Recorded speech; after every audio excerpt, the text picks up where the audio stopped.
ఇతర రాష్ట్రాల్లో భూములను రియల్ ఎస్టేట్ సంస్థలు వేలంలో కొంటుంటే ఏపీలో మాత్రం ప్రభుత్వమే కట్టబెడుతోందని అన్నారు మాజీ మంత్రి గుడివాడ అమర్నాథ్. 99 పైసలకు ఎకరం భూమి ఇస్తున్న ప్రభుత్వం ఎన్ని ఉద్యోగాల కల్పన చేస్తుందని ప్రశ్నించారు.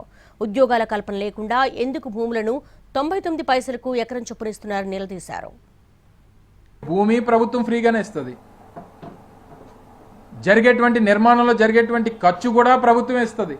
వారు సంవత్సరానికి 1000 కోట్ల రూపాయలు వారికి ఇచ్చినటువంటి భూమి ద్వారా వారు నిర్మాణం చేసేటువంటి బిల్డింగుల ద్వారా వారికి వచ్చేటువంటి ఆదాయం సంవత్సరానికి 1000 కోట్ల రూపాయలు. ఆ డబ్బు వాళ్ళే తీసుకుంటారు. మరి ఇంకా ప్రభుత్వానికి ప్రజలకి మిగిలిందేంటి? 99 పైసల ఎకరానికి 99 పైసలు ప్రభుత్వానికి మిగిలేదు.